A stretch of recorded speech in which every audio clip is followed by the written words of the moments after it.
just left the locker room after the 49ers pre-trade deadline statement. 34-24 over the New York Giants here at MetLife Stadium. Mykel Williams was limping in there. Not good for the 49ers, who fear that he suffered an ACL injury. More credence to the theory that you cannot pass through MetLife Stadium without paying a toll. Talked to some of the 49ers in that locker room, and they said they felt that the turf was still hard here, still sticky here. And that obviously was an issue even before they changed the turf in 2023. This has been a house of horrors as far as injuries go for the 49ers. So they will do the full testing, the MRI on Mykel Williams after they return to the Bay Area. Trade deadline is on Tuesday. 49ers are 6-3.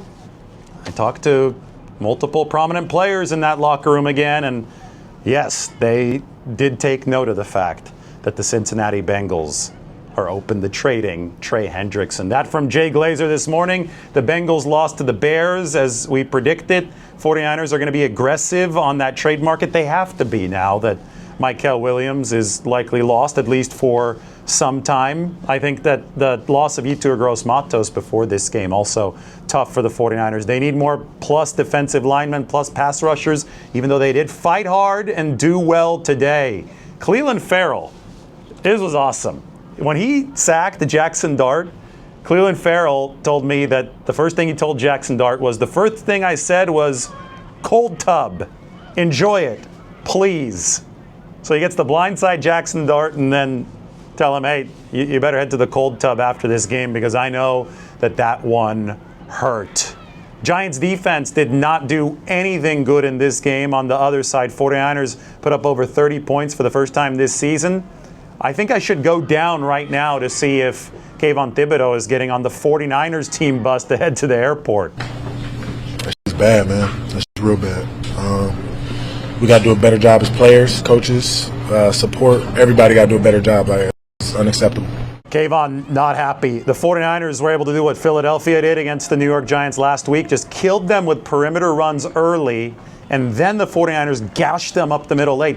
8 straight carries for 63 yards and a Brian Robinson Jr. touchdown later on. And Kyle Shanahan, well, they thought about passing at some point, but Kyle Shanahan said, nah, we're going to keep on running. The whole time you're like, man, can you do it again and get away with it? Maybe we should do a play action or something off of it. No, screw it, we'll just keep running it. And the guys came through, and that's one of the most enjoyable drives that you can go on when it's all run plays. So that was Robinson's biggest performance as a 49er so far. Trent Williams was really happy, and this was behind the celebration between Trent Williams and Brian Robinson Jr. in the end zone. You know, he had always said, I mean, I know I'm not going to get a lot of carries, but, you know, today I feel like I'm going to make the most of what I do when I do touch the ball. So just to see him actually make the most every time he touched the ball, it was just, you know, it's one thing when a guy says he's going to do something. It's another thing when he does it. So we know that the 49ers have really good culture. Teammates work well together. It's a positive vibe in that locker room. How about Mac Jones ceding way to Adrian Martinez so that the 49ers QB3, who was the backup in this game, could see his first career action? Yeah, Kyle already took his headset off, and I'm like, come on, Adrian. So I just subbed myself out, snuck to the sideline. But I was happy. I think Adrian was going to go in either way, and they wanted him to get in there. But when they scored, you know, you just got to get the first down with offense. So once we were taking a knee, I definitely wanted Adrian to be there, and he's just been awesome, to be honest. He's a good friend of mine. Just gotten to know him. He's been a great voice in that room, along with Brock and Rourke as well. So we got a great room. And I talked to Adrian Martinez in the locker room. He was glowing after it. He was really happy to have gotten in the game because the Giants, they share this stadium with the Jets, and Martinez actually spent 2024 with the Jets, but he never got into the game. Here's something that's really cool. That tunnel over there in the corner that I'm pointing at, that tunnel's where the 49ers came out of. That's where the Jets come out of for their games. The visiting locker room that San Francisco used is right adjacent to the New York Jets locker room. And Adrian Martinez said it was kind of a full circle feel for him today, being able to get into the game, even if it was just for kneel downs, but using a locker room right next to his old one here with the New York Jets was a cool moment for a full circle opportunity. Also a cool moment to showcase the quality of that 49ers locker room.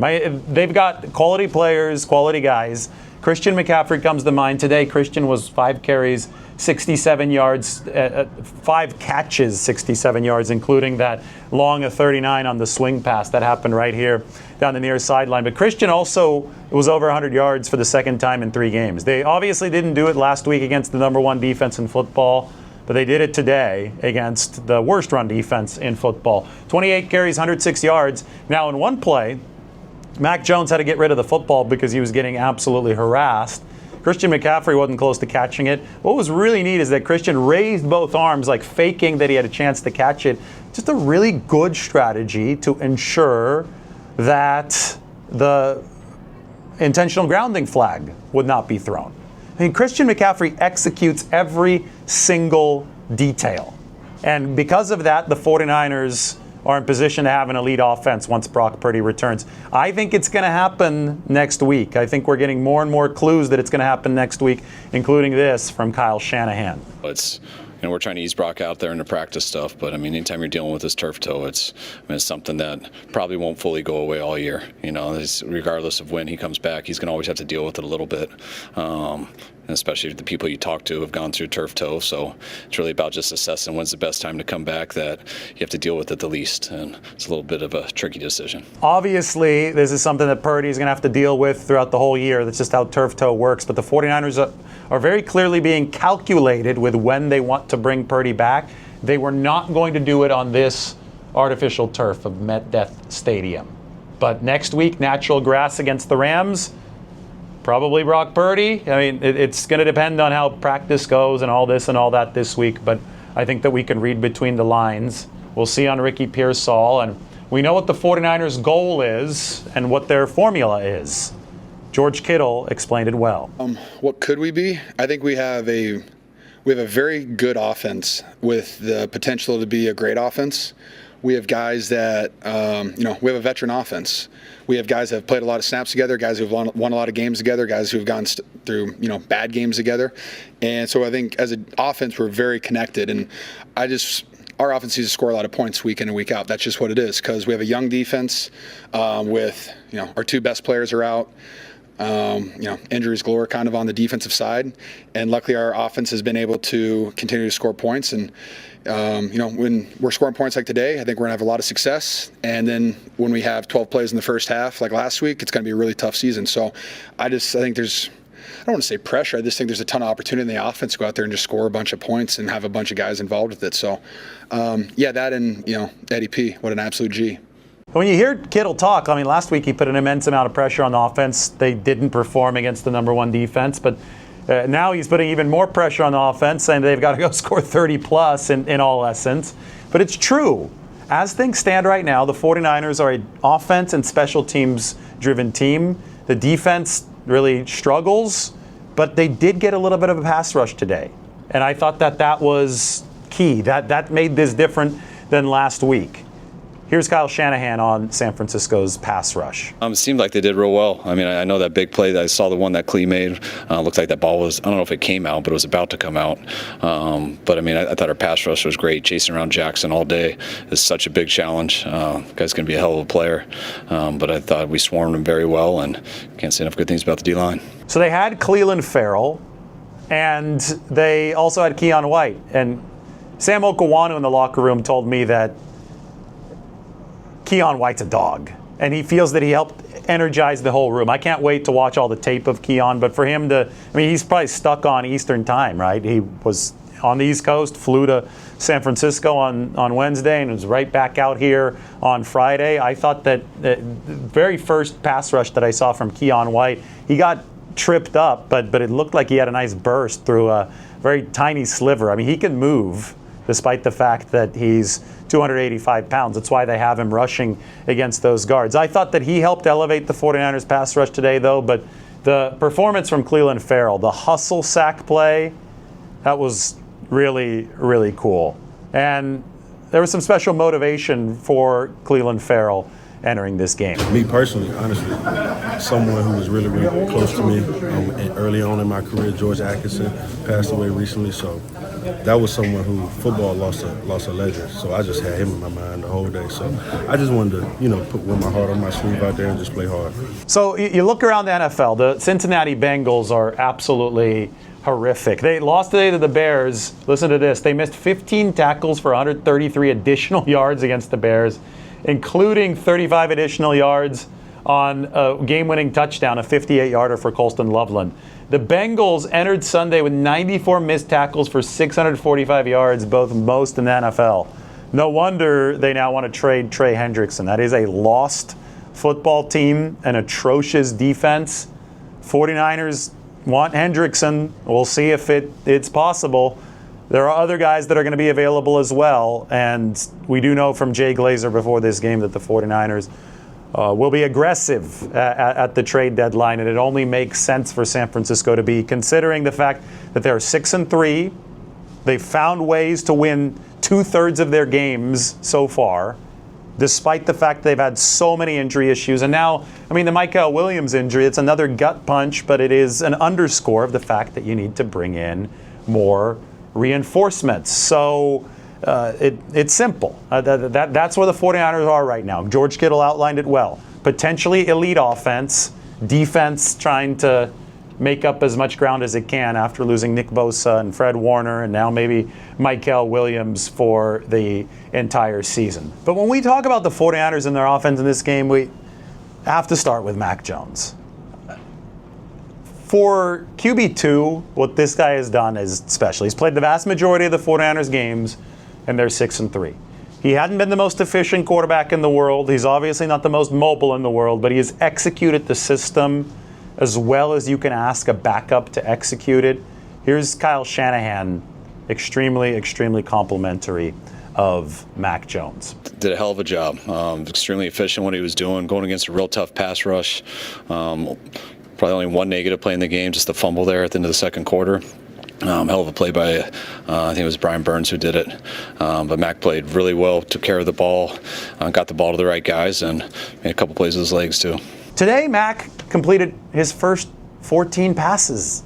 14 of 14, finished up 19 of 24, 235 yards, a couple touchdowns. One play that Kyle Shanahan said was huge, and I talk about the fourth down, and I know that I was critical of the 49ers' indecision there. They had to call timeout, and Kyle said that he initially thought it was 4th and 2, which is why he sent the punt unit on before he called timeout. But it was 4th and 1. Sometimes there's some chaos on the sideline, and things are hard to identify. But the 49ers ended up going for it. They were down 7-0 at the time. And then there was a play to Jordan Watkins later on. This was the rookie wide receiver's first career catch. I want to find the exact play so we could see the down and distance here. It was a 2nd and 12 from the New York 47. A 19-yard gain moved the chains for the 49ers, kept them out of 3rd and long. Watkins had to wrestle the ball away from the defensive back. That ensured that the 49ers were on the track to score. Christian McCaffrey, another touchdown on that drive. It was an excellent 3rd down play call from Kyle Shanahan. That ensured that this was going to be a game that was played in the 49ers' favor. 33 minutes of possession for San Francisco. They didn't get buried in the avalanche of no offensive productivity like last year. Yes, it was mandatory that they do this in this game because the Giants didn't have a good defense, but the fact that they're able to put up 30 on anyone, given all these injuries on offense, you have to go back to the coaching, and you have to go back to Mac Jones executing, and you have to go back to the security blanket that Christian McCaffrey has been able to provide. And then you have to look forward and say these guys can be elite when they have this capability of Brock Purdy out there. And they're trying to ensure, or at least make it as likely as possible, that Brock Purdy doesn't aggravate a very tricky turf toe injury. And now when you look at the 49ers setup, they've got the Rams next week. They're 6-3. The Rams are currently blowing out the New Orleans Saints. We expected that to happen. But, there have been some results around the league today. The Minnesota Vikings beating the Detroit Lions. That's a powerhouse team, right? Detroit. Carolina beating the Green Bay Packers. It's another really powerful team. The Pittsburgh Steelers beating the Indianapolis Colts. The Colts, people thought that was the best team in football entering this week. This week just illustrated how wide open the NFL is. And for that to happen right in front of the trade deadline is, if there needed to be a sign for the 49ers to say, hey, push the chips in, go for this, because this league, anything can happen in this league. I think that the results around the NFL illustrated that today. 49ers defense, Kyle Shanahan was actually impressed with them after the first drive of this game. Now, I think later on things got worse, but at that point the 49ers already had a commanding lead. First drive, they were headed to a dark place, combined with last week's effort, which wasn't good at all. It was very good that the 49ers were able to turn things around in that second drive. And it's not like we had some big pump-up thing that we need to start hitting, but it definitely felt it more after that first drive. The first drive was a very rough one. And then, I thought it was such a big play Jordan Watkins made. I think it was like 2nd and 20. We don't make that completion there. The odds are you're not getting it on 3rd and 20 or 3rd and 15, whatever it was. So that was a huge down. And also, we were going to punt. I thought it was 4th and 2, but it moved up a little bit, half a yard. It was huge again, that sneak on the 4th down and answer. And then after that, the D was real impressive all game. When you talk the 49ers defense, Tatum Bethune, 16 tackles, Upton Stout, 6. He made some plays today. They ran some key blitzes, too, with Upton Stout and D. Winters. But it was all about Sam Okawanu and Cleveland Farrell delivering those 2 sacks for the 49ers. Okawanu's in the second half that I thought were very, very important. They had a pass rush today, as Kyle Shanahan said, which made all the difference from last week. And I think because the pass rush was there, somebody like Renardo Green did look better. But I will maintain that this defense is still not a world beater. I'll still call it a gas can.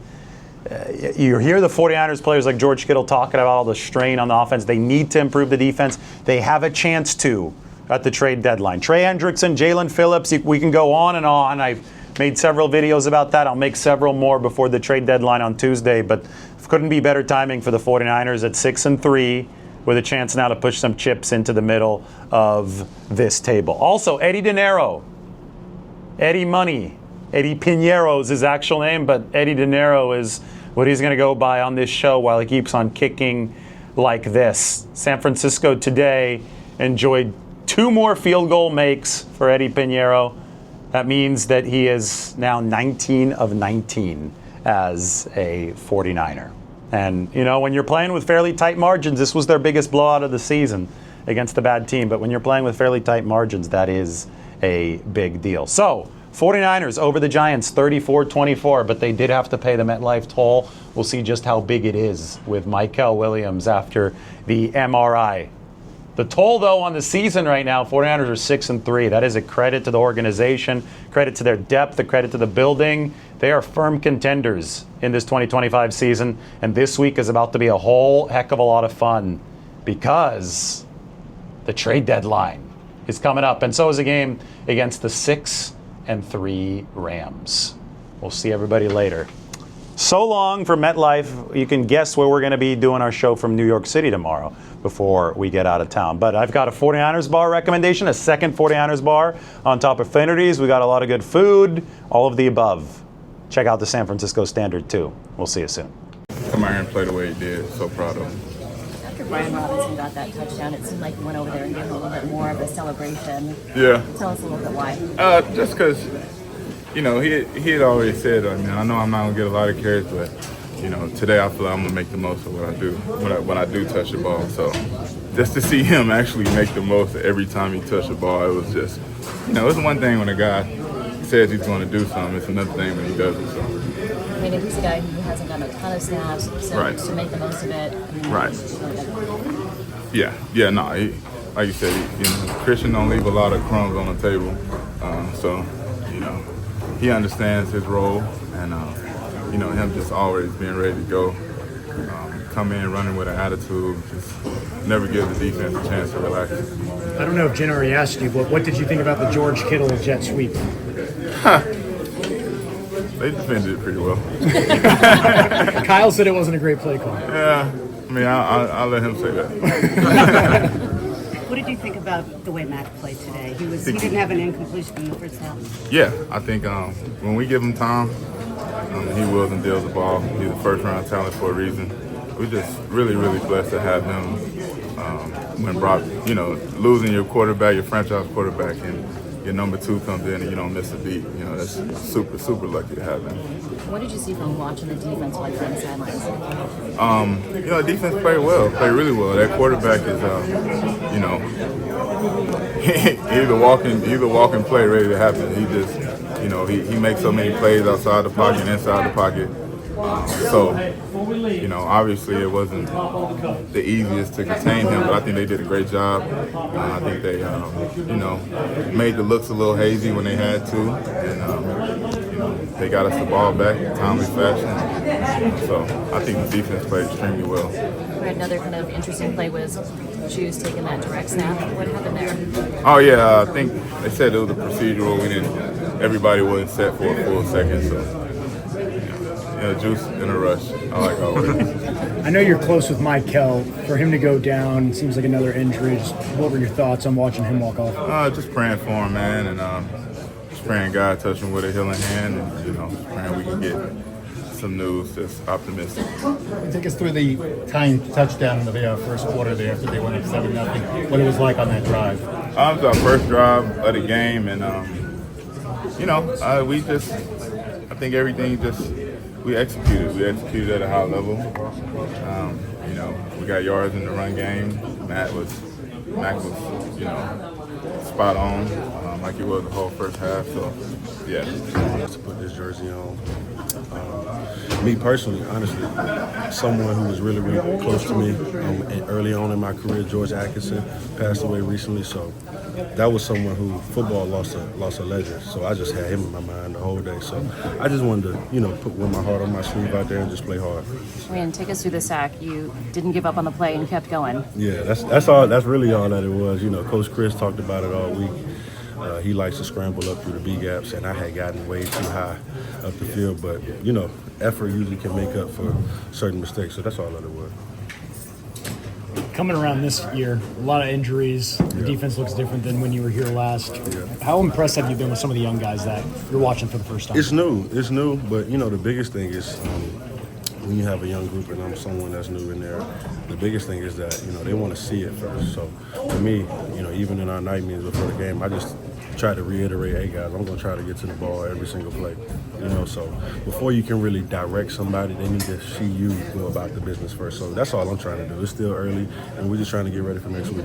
You only had a few days with Mykel Williams, yeah. So when he went down, what was just the emotion? Oh my gosh, man, because he's just someone who's such a good dude, good spirit, and he loves football. And seeing anytime you see somebody like that, me being his teammate, and I just know how much he cared about the game. It was a quiet moment on the field, but he'll be good. And it seemed like you bonded with him already. Yeah, Mykel he's somebody who's obviously just very attentive and likes to ask questions. That's something that is very rare in a young player, because a lot of times you just want to show the older guys that you kind of got it already, but he's someone who has no hidden agenda. He's just a sponge. So that's kind of thing that kind of made me get drawn to him for sure. After the first drive, they moved the field down the field quite a bit. What changed? What was there a chat on the side? I think we just settled in. The biggest thing was guys coming back from last week. We felt like we had gotten that was the thing around the locker room. Felt like we had gotten punched in the mouth, and once we just got that game rep underneath us, I think we really wanted to lock in, because this game was important for us.